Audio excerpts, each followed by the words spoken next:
Health regulators in the United States are lifting restrictions on how women obtain the abortion pill. The Food and Drug Administration will no longer require women to pick up the medication in person. Instead, women will now be able to get a prescription via an online consultation and receive the abortion pills through the mail.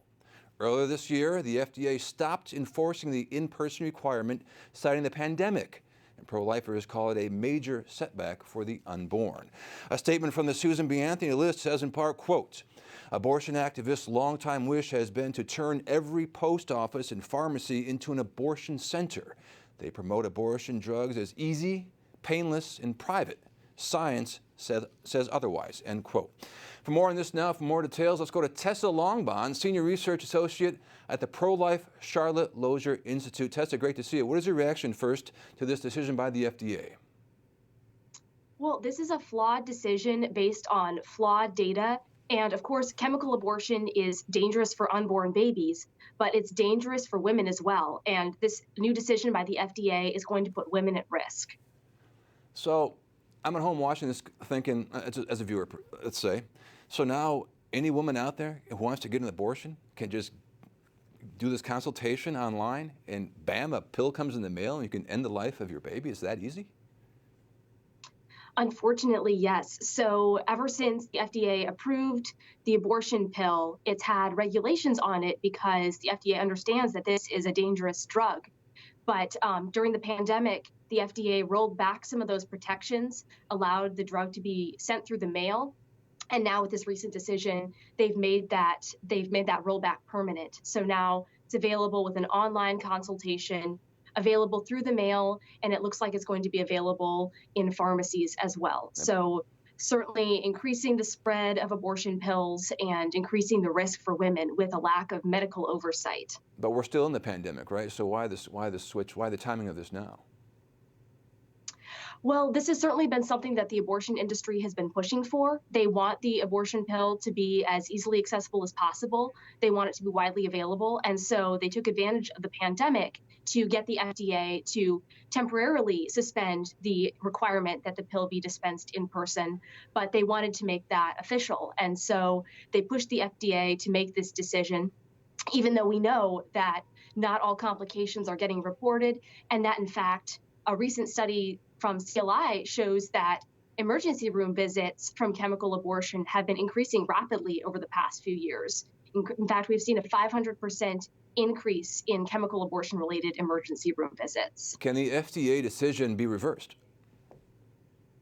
Well, certainly, and that's something that we would like them to do. We would like them to reinstate these protections for women. We would like to have them just reinstate the regulations that they had from the very beginning, which was that the pill would only be available from qualified physicians who could screen women for contraindications to the drug and make sure that they weren't being coerced or forced into having an abortion. And so the FDA should go back to that and keep the pill from being available through the mail where it could fall into the wrong hands or where women are now being exposed to increased opportunities for coercion and abuse. So let's lay this out for a second. Look at the big picture here. We've got the Supreme Court hearing the oral arguments on the Mississippi law. You've got the Texas heartbeat law that remains in effect, thankfully, saving lots of lives there.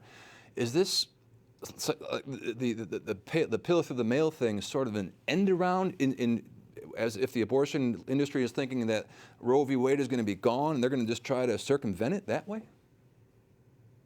Well, I think that's what they would like to do. Certainly, they recognize the potential that the abortion pill has for just spreading abortion, increasing the number of abortions. So that's something that would be their goal. But we've seen states stepping up, kind of filling in the gaps left by the FDA and creating their own state laws that will fill in some of these regulations and provide protections for women and unborn babies. So I think that's certainly something that states can now do if the FDA is stepping back from protecting women. So the states could theoretically stop a mail delivery of an abortion pill in the mail to a resident there. They could stop that. Yes, states can set their own laws to prohibit abortion by mail and make sure that any woman who is undergoing a chemical abortion receives an in-person physical exam from a qualified physician. And again, because we've seen that. Oh, sorry. Go ahead, finish your thought. We've seen that chemical abortion is more dangerous than surgical abortion. In fact, in our recent study, we saw that chemical abortions were 50% more likely to result in an abortion-related emergency room visit than were surgical abortions. So this lack of medical oversight is dangerous for women. It's simply just, to me, is this the decision, again, just through the mail? Where is this all going? I mean, is this, where do you see this in 5, 10 years from now? It's easy, I mean, how much easier can it get, tragically?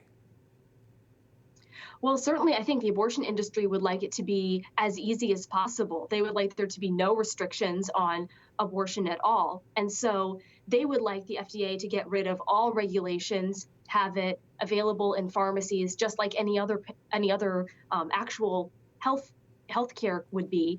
But for the time being, certainly a setback to see this available through the mail. But I'm glad to see that the FDA has kept some regulations, because we know that it is risky, and we need to make sure that it's not available like any other medication would be. Yeah, it's not healthcare, and it shouldn't be treated like that. It's obviously going to kill babies, and again, as you mentioned, very dangerous to women. How many lives lost since, I think, back when this was first kicked in? Was it? I forget what. Do you know the number offhand? How many women have lost their lives? Yeah, so since 2000, when the FDA approved it, at least 24 women have lost their lives. There may have been others. One thing that we saw in our study was that these complications were underreported, often misreported as miscarriages. And so the data is very poor. We don't even know how many women have been harmed or have lost their lives. And of course, the unborn babies that have lost their lives. So it's a decision that was made with very bad data. We just don't even know the extent of the damage that's been done. All right, well, Tessa Longbons, at the Senior Research Associate at the Pro-Life Charlotte Lozier Institute, thank you very much for updating us on that, and please join us anytime down the road for further developments. Thanks so much for having me. Okay, Merry Christmas.